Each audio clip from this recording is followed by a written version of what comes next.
दोस्तों, आपका स्वागत है हमारे चैनल पर। अक्सर ऐसा होता है कि हम जो चीज़ चाहते हैं या फिर जो चीज़ हमें चाहिए होता है वो चीज़ हमें नहीं मिलती है, और हम जिस चीज़ की मांग करते हैं वो हमें कभी भी नहीं मिलती। दोस्तों, आपके साथ भी यही हो रहा है। तो आइए अब हम इस गौतम बुद्ध की इस कहानी से समझते हैं ऐसा क्यों। दोस्तों, इस कहानी को अगर आप अंत तक सुनते हैं तो आपको वो चीज़ें सीखने को मिलेंगी जो आपको आगे बहुत काम आएंगी। दोस्तों, आज आपके पास जो कुछ भी है वो इसलिए आपके पास नहीं है कि आपकी किस्मत में इतना ही लिखा था, बल्कि वह इसीलिए है क्योंकि आप इतना ही डिजर्व करते हैं। दोस्तों, ये प्रकृति उतना ही डिजर्व करती है और इतना ही लोगों को देती है जितने कि आप उसके हकदार होते हैं। ये बड़ी ही न्यायालय वाली दृष्टि है। चाहे वह ज्ञान हो या धर्म, अभी आपके पास उतना ही है जितने कि आप अब हकदार हैं। लेकिन अगर आपको इससे भी ज़्यादा चाहिए तो आपको उसके काबिल बनना होगा, उसके हकदार बनने होंगे। दोस्तों, ऐसा कौन सा गुण है जो आपको काबिल बनाता है? क्या आप उसे जानना चाहते हैं? अगर आप जानना चाहते हैं तो इस गौतम बुद्ध की कहानी को अंत तक ध्यान से सुने। दोस्तों, गौतम बुद्ध को एक सभा में भाषण देना था।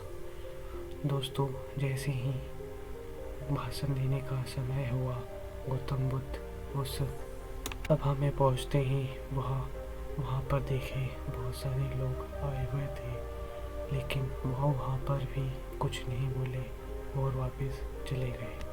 तकरीबन 100 से भी ज़्यादा लोग वहाँ पर बुद्ध का इंतज़ार कर रहे थे, लेकिन वो बुद्ध के इस व्यवहार को देखकर बहुत सारे लोग बहुत ज़्यादा चौंक गए, लेकिन उनमें से किसी ने भी बुद्ध से प्रश्न नहीं किया।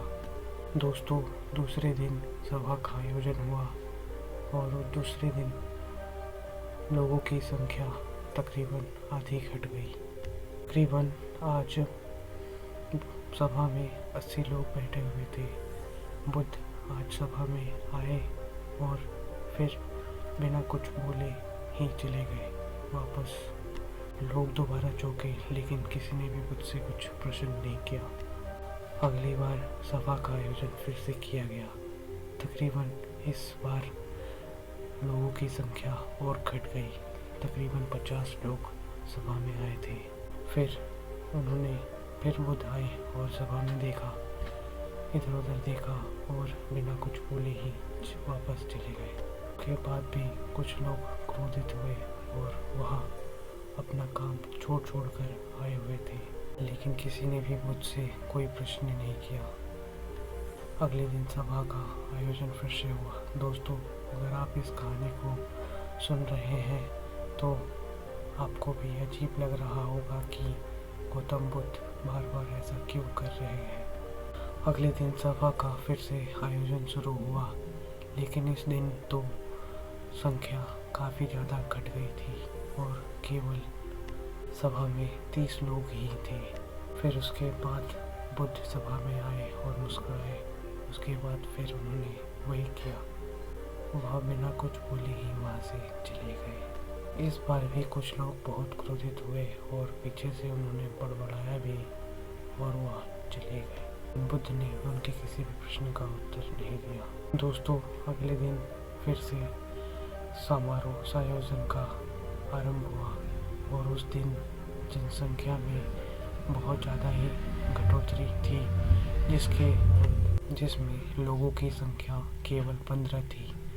बुद्ध आए और उन्होंने अपना आसन ग्रहण कर लिया और फिर बुद्ध बोले। बुद्ध ने उन 15 लोगों को उपदेश दिया और वह 15 लोग ही बुद्ध के भिक्षु बन गए। आगे चलकर बुद्ध के ज्ञान को उन 15 लोगों ने ही आगे फैलाया और पहुंचाया।